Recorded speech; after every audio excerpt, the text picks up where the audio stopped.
শুধু দর্শক বন্ধু, আপনারা দেখছেন একে নিউজ বাংলা। আর এই মুহূর্তে উপস্থিত রয়েছে বারাইপুর খোদার বাজার।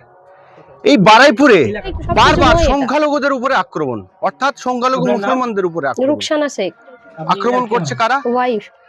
উগ্রপন্থী হিন্দুত্ববাদীরা। কংগ্রেসের একজন শুভেন্দু অধিকারী বলছে যে মমতা বেগমের সরকার চলছে মিডিয়া প্যানেলিস্ট হিসেবে, আর সেই মমতা বেগমের সরকার যদি চলে তাহলে মুসলিম সম্প্রদায় বারবার কেন আক্রমণ করছে এই পশ্চিমবাংলায়?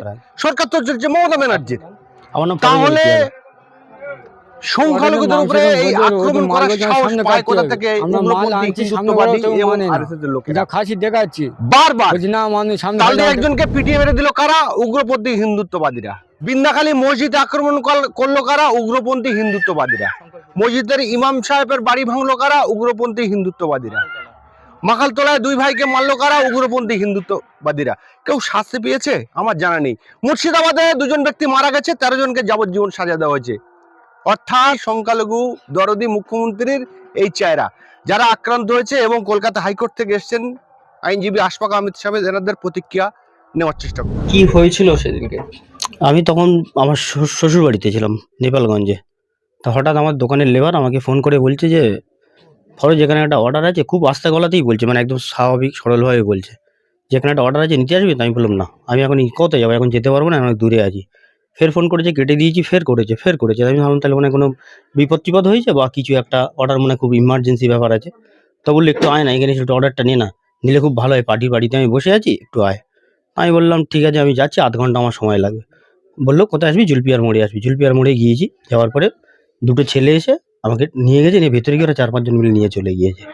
গিয়ে ওখানে কিছু মানে গাড়ি রাখার আগে, বলার আগে ওরা আমাকে ধুমধাম মারা শুরু করলো। করে মুসলমানদের পক্ষে কিভাবে যে গালাগালি করছে, সে গালাগালি এখানে বলা যাবে না, মিডিয়ার সামনে বলা যাবে না। খুব বাজে স্ল্যাং ল্যাঙ্গুয়েজ ব্যবহার করছে, যে মুসলমানরা এই মুসলমানরা এই। তারপর বললো আমার আধার কার্ড দেখাও। ঠিক আছে, তোর মোল্লা তোর বাংলাদেশে পাঠিয়ে দেবো, কার্ড মোল্লা। আধার কার্ড দেখতে চাইলো আমাকে। ঠিক আছে, আমি আধার কার্ড দেখাতে পারিনি বলে আবার মানে এও লিখলো, বাজি লিখলো, খানকির ছেলে বলে লিখলো, বলে লেখ খানকির ছেলে আমি বলে এইভাবে লেখালো পর্যন্ত আমাকে। ঠিক আছে, বললে তা বলছে তোর বাবা আমাদের সাথে দুর্ব্যবহার করেছে। আমি দোকানে তোমার কি করেছে? বাবা কিছুই করেনি। তোমার দোকানে তোমার মাল পছন্দ হয়নি, তুমি নাওনি, তার জন্য কোনো যায় আসে না। আমার খাসির ব্যবসা ছিল, বাবার ছিল, ওটা ব্যবসাটা আমার নয়। আমি তখন আমি তোমাদের সাথে কি কোনো খারাপ ব্যবহার করেছি? বলছে না তুই করেছিস, তোর বাবা করেছে। বাবাও কিন্তু খুব একটা খারাপ ব্যবহার করেনি। তোমার দুটো নেওয়ার কথা, তুমি নাওনি, আরো 3টে দিতে চাইছে, তুমি কাটিয়েছো, সে দুটো তোমার ভালো লাগেনি, আরো 3টে কাটতে চাইছে, তুমি নিতে চাওনি। ঠিক আছে, এতে তোমার দোষটা কিসের? দোষটা তো কিছুই নয়। তুমি বললে যে আমার টাকাটা ফেরত দিয়ে দাও, সঙ্গে সঙ্গে টাকা ফেরত দিয়ে দিয়েছে। তুমি বিলটা আনুনি, বললে যে তুমি বিলটা আনবে। এবার তর্কাতর্কি দোকানে একটু হয়, যেরকম হয়েছে স্বাভাবিক, সেরকম যে তুমি বিলটা আনুনি বলে, বিলটা আনলে তোমার যখন মিটে যেত। বলে ফের খান কি ছেলে বলেই মাত্র মার, মোল্লা কাটা, হ্যান ত্যান, শুধু মুসলমানদের নামে, মানে এত বাজে মায়ের নাম তুলে মুসলমান, তোরা মুসলমানের তোদের বাংলাদেশে পাঠিয়ে দেবো, আধার কার্ড দেখা, দেখা সে দেখা, নানা রকম ভাবে এইসব করছে। কি মাংসের ইস্যু করে অন্য একটা মানে এরা একটা করেছে। এটা তো আমি ওষুধ কেনার পরে উনি আসছে না দেখে আমি ফোন করেছিলাম। যখন আমি ফোন করলাম তখন উনি আমাকে জাস্ট বললো যে তুমি বাড়ি চলে যাও। আমি ওনার গলাটা শুনে কাঁপা পেলাম, যে এরকম কাঁপছে কেন গলাটা। তখন আমি এই বাড়িতেও ফোন করলাম, কিন্তু এরা যেতে দেরি করছে বলে আমি একজনের সঙ্গে ওখানে চলে গেলাম। গিয়ে দেখলাম আমার মেজদা ওখানে দাঁড়িয়ে আছে, আর এনাকে ধরে একটা লোক খুব মারছে। তাদের প্রত্যেকের হাতে অস্ত্র ছিল। আমি যখন গেলাম তখন আমার এরকম ভাবে ধরে বললো তোর বুকে লাথি মেরে খালে ফেলে দেবো, এরকম ভাবে বললো। তুই যদি বাড়াবাড়ি করিস তোর সঙ্গে অশ্লীল ব্যবহারও করবো। আমার রীতিমতো আমার সঙ্গে করাও হয়েছে, জামা ধরে টানা হয়েছে, ছেঁড়া হয়েছে। তারপরে দেখি এনাকে সমানে ধরে মেরে যাচ্ছে, আর ওদের হাতে প্রত্যেকের হাতে গান ছিল। প্রত্যেকে ওদের হাতে এই পকেটের মধ্যে পিস্তল ছিল। হ্যাঁ, ওগুলো নিয়ে ওরা ভয় দেখাচ্ছিল। তারপর দেখলাম মেজদাকে এরকম মারলো, মেজদার কথা বলতে পারছে না। ওদের সঙ্গে বলা হচ্ছে যে তোমাদের টাকা লাগবে কি পয়সা লাগবে তোমরা বলো, ছেড়ে দাও। বলছে না আমাদের কিছু লাগবে না, আমাদের জীবন লাগবে। ওরা এদের মেরে দেবে এটা প্ল্যান করেই ওরা গিয়েছে। আমরা তো বললাম পায়ে হাতে ধরছে, কিছু লাগলে তোমাদের বলো, তোমাদের দিয়ে দেবো। বললো না আমাদের কিছু লাগবে না, আমাদের জীবনটাই আমাদের লাগবে। ওনাদের একটাই প্রশ্ন ছিল যে তোমরা মুসলিম। ইভেন মানে গোপন অঙ্গগুলো খুলে দেখছে ওরা যেটা মুসলিম কিনা। এতটা নির্মম ভাবে ওরা করেছে। দোকানে একটা অর্ডার ছিল, ঝামেলা হয়েছিল। অর্ডারে মাংস বলছে, ওই তো মাল বলছে আমার সামনে কাটতে হবে। আমরা মাল আনছি সামনে, ওরাও তবু মানে না, যা খাসি দেখাচ্ছি। বলছি না মানুষ সামনে খাসি আমার দেখাতে হবে। ওই নদীর তর্ক করছে দোকানের সামনে। এবার আমাদের দোকান যা মাল চালানো হয়, আমি ভেতরতে চাকু নিয়ে যাচ্ছিলাম মাল ছাড়াবার জন্য। মাল ছাড়ানো বলছে ওই উঁচুতে আমি কালকে ঝামেলা হয়ে গেছে, এবার কাল আমি 4:10 আমি সেই 4:40 আমি জিলপিয়া যাই, ও 5টা বাজে, ওখান থেকে মারতে হচ্ছে আমার তুলে নিয়ে গেছে। কারা এরা? ও আরএসের মাল, সব আরএসের। চেনেন? হ্যাঁ, না, হ্যাঁ 4 জন চিনো ভালো হবে আমি। কোন মালের কথা বলছেন? আর যারা মেরেছে আমার, কি মাল আপনাদের কাছ থেকে নিতে ও এসেছিল? মাংস নিতে এসেছিল, খাসির মাংস। খাসির মাংস। হ্যাঁ, এবং তারা কি চেয়েছিল? আর ওরা বলছে সামনে আর মাল কেটে দিতে হবে। আমি বলছি, হ্যাঁ আমরা সামনে কেটে দেবো। হুম। ওরা সে দাঁড়াতে চাইছে না। দাঁড়াতে চাইছিল না, তারপর মাল দেখাচ্ছি দেবো মানে না, তার লাস্ট টাকা ফেরত দিয়েছি। হুম।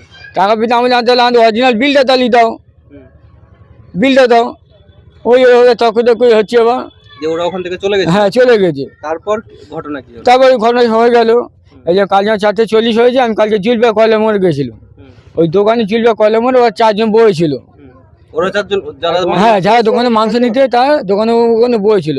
এবার ওখানে আমি গেছি, এবার আমার মারতে মারতে অর্ডারে তুলে বাইকই রডের বাড়িতে বাইক কুটি করে বাইকে তুলেছে, আমার তুলে না পুরো গ্রামে নিয়ে চলে গেছে। ওদের গ্রামে নেই? হ্যাঁ, ওখান থেকে গ্রামটা কোথায়? গ্রামটা হয়তো জয়কল মন্দির, কালী মন্দির, জুলবিয়া কালী মন্দির ওখানে। ওখানে গিয়ে মারধর হ্যাঁ, কি বলছিল? ওরা 30-40 জন ছিল। 30-40 ছিল না? না, কেউ কোনো পাবলিক ঠেকায় না। যে পাচ্ছে যে মুখি লাঠি জুতো মেয়ে চলে আছে। ও মাঝে মোল্লা বিদ্যা বাংলাদেশে পাঠাবো, আমাদের বুকে উপর করে খাচ্ছিস, এই সমস্ত কথা। হ্যাঁ। ওরা প্রশাসনকে জানিয়েছেন? প্রশাসন লাস্টে তো জানতে তো পারিনি, লাস্টে খুব হয়েছে, তখন 7 বেয়ে তখন প্রশাসন জানতে পেরে গেছে। তো তখন পুলিশ হয়েছে, তখন মেয়ে তো আমার হাত মারা করে দিই। উদ্ধার কে করেছে? উঠতে পারে, থানার পুলিশ করেছে। থানার পুলিশ হুম। করেছে। আপনার ভাই তো? হ্যাঁ হ্যাঁ হ্যাঁ কিভাবে খবর পেলেন যে হ্যাঁ মারধর? প্রথমে খবর পেয়েছিলাম কালকে। আমি ছিলাম বাইরে ছিলাম, আমার দাদাকে এ ফোন করেছিল, একে ভয় দেখিয়ে দাদার কাছে ফোন করে বলছে একটা অর্ডার আছে তুই নিবি আয়। তখন দাদা সেই ভয়ে মানে দাদা বুঝতে পেরেছে অর্ডার দেবে বলেছে, মাংসের অর্ডার। এ বারবার ফোন করেছিল, সেই হিসাবে দাদা এর কাছে গাড়ি নিয়ে চলে যায়। দাদার সাথে আমার বৌদিও ছিল। এবার দাদার বৌদি যখন একসঙ্গে যায় সেখানে গিয়ে দেখছে দাদা মার খেয়ে পড়ে আছে ওখানে। সঙ্গে সঙ্গে দাদা গিয়ে জিজ্ঞেস করছে কি হয়েছে, তখন দাদাকেও মার শুরু করে দিয়েছে। এবার দাদাকে যখন মারছে, দাদা প্লেস পাচ্ছে না যে ফোন করব। তখন দাদা ফোন একটুকুনি পেয়ে আমাকে কল করে জানালো আমি পোলের ধারে আছি, তুই আয় ওই জুলপিয়া পোলের কাছে।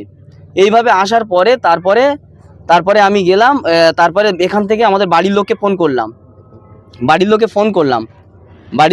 করলে বাড়ির লোক তখন এখান থেকে কিছু লোক নিয়ে যায়। আমার মেজদা গিয়েছিল আর আমার শেষদা গিয়েছিল। আমার মেজদা যখন যায়, ও গিয়ে দেখছে দাদাকে এমন মারছে যে ও দাদার চোখ থেকে রক্ত বেরোচ্ছে।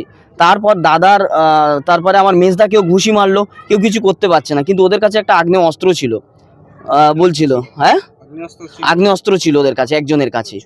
হ্যাঁ, সব কিছু ছিল। এবার ভয়তে এরা ওখানে দাঁড়িয়েছিল। তারপরে আমি লোকজন নিয়ে পেছনে গিয়ে দাঁড়াই। এবার ওর পাশ দিয়ে একটা দোকান ছিল, দোকানদার বললো এই দিকে গিয়েছে। তারপর ওইদিকে যাওয়ার সময় দেখি এরা সব আসছিল। তারপর ওখানে ভিড় করলাম, প্রশাসনকে জানালাম। প্রশাসন আমাদেরকে ডাকলো, ডেকে বারিপুর থানায় আমরা এলাম। এদের ডায়েরি কিছুটা লিখে বারিপুর থানাতে আমরা ওদেরকে ট্রিটমেন্টের জন্য ব্যবস্থা করি। তারপরে বিষ্ণুপুর থানাতে আমরা গেলাম। বিষ্ণুপুর থানার আইসি উনি একটা আমাদের কাছ থেকে এফআইআর সিট নিলেন এবং নেওয়ার পরে উনি বললেন আমরা ওদেরকে যথারীতি অ্যারেস্ট করব। পশ্চিমবঙ্গের প্রশাসন, পশ্চিমবঙ্গের মাননীয় মুখ্যমন্ত্রী মমতা ব্যানার্জি বারবার দাবি উনি করেন যে পশ্চিমবঙ্গে সংখ্যালঘু সমাজের মানুষেরা সুরক্ষিত রয়েছে, কিন্তু সেই দাবির যে আদৌ সত্য নয়, এই ঘটনাগুলো প্রবাহমান ঘটনাগুলো তার প্রমাণস্বরূপ। যেভাবে এর আগে বারুইপুর কাস্টোডিয়ালদের বিভিন্ন জায়গায় মারা হয়েছে, এবং আজকে যদি ওখানে যদি ঠিক টাইমে যদি এরা আত্মীয়কে খবর না দিত বা ফোনের মাধ্যমে, তাহলে এখন পর্যন্ত এটা মব লিঞ্চিং হয়ে যেত, এটা হত্যা হয়ে যেত, তাকে মেরেই ফেলে দিত। তার ভাগ্য ভালো, তাদের দুজনেরই ভাগ্য ভালো যে আল্লাহর রহমতে তারা বেঁচে ফিরে এসছে। এই উগ্রবাদী সাম্প্রদায়িক যারা ওনাদের কথা মতো টিএমসির মধ্যেই রয়েছেন এবং শাসক দলের প্রশ্রয় প্রাপ্ত, তাদেরকে সাহায্য করছে। আমি এর তীব্র নিন্দা জানাচ্ছি, তীব্র তার প্রতিবাদ জানাচ্ছি, এবং আমি প্রশাসনের কাছে আমার 1 নম্বর দাবি যে 4 জনকে গ্রেফতার করা হয়েছে তাদেরকে জিজ্ঞাসাবাদ করে তাদেরকে যেন ছেড়ে না দেওয়া হয়, তাদের বিরুদ্ধে যদি ভালো করে যেন মামলা দেওয়া হয়, এভিডেন্সেস ধরা হয়, এবং তাদের কাছ থেকে আরও 30-40 জন যারা ছিল তাদেরকেও যেন ধরা হয়। যদি তাদেরকে অ্যারেস্ট না করা হয় আমরা কিন্তু ছেড়ে কথা বলবো না। পশ্চিমবঙ্গের যারা মানবতাবাদী, যারা মানুষের, যারা দেশকে ভালোবাসে, যারা রাজ্যকে ভালোবাসে, তারা কিন্তু ছেড়ে কথা বলবে না। প্রশাসনকে আমরা ছেড়ে কথা বলবো না। দ্বিতীয় দাবি হচ্ছে তাদের যে মারা হলো, তাদের যে একটা চিকিৎসার খরচ সহ বিভিন্ন খরচ রয়েছে, প্রশাসন ডিএম এর কাছে এটা আমার দাবি এবং মুখ্যমন্ত্রীর কাছেও দাবি, তাদেরকে যেন কম্পেনসেশন দেওয়া হয়, তাদেরকে যেন একটা কম্পেনসেশন দেওয়া হয়। এখানে প্রশাসনের লোক ডিএম এখানে আসবে, এসে তাদেরকে কম্পেনসেশন দিয়ে যাবে, তাদের ভালো চিকিৎসার ব্যবস্থা করবে। কারণ এইভাবে এই দুটো দাবি রাখছি। একটা দাবি ওদেরকে অ্যারেস্ট করা, 30-40 জন যারা ছিল আইডেন্টিফাই করে অ্যারেস্ট করা। আর এই ধরনের ঘটনা কেন হচ্ছে পর্যালোচনা করে এই আরএসএস এর যারা মাল যারা বৃদ্ধি পাচ্ছে, যে ঘৃণার রাজনীতি যারা করে, যারা এই জেলাতে, সবচেয়ে বড় কথা হচ্ছে বাংলাদেশি যারা ভারতবর্ষে থাকে, যারা তাদের বাপ দাদা পর্যন্ত ভারতবর্ষের বাসী, তাদেরকে বাংলাদেশি বলা হচ্ছে, তাদেরকে মোল্লা বলে মারা হচ্ছে। কি ধরনের পশ্চিম বাংলায় প্রশাসন চলছে? প্রশাসন আছে হাত গুটিয়ে বসে আছে, এর প্রশ্ন আমি রেখে দিতে চাই। কিন্তু আমরা কিন্তু এটা ছাড়বো না। এখানে আমরা রয়েছি যে যত সমাজের যারা কাজ করে, রাজনীতি আমরা করি, সমাজ কাজ করি, সামাজিক কাজ করি, আমরা কিন্তু এর বিরুদ্ধে আওয়াজ তুলব এবং এর প্রশাসনকে আমরা কিন্তু, যদি এই দাবিগুলো না পূরণ হয়, প্রশাসনকে ঘেরাও করা হবে।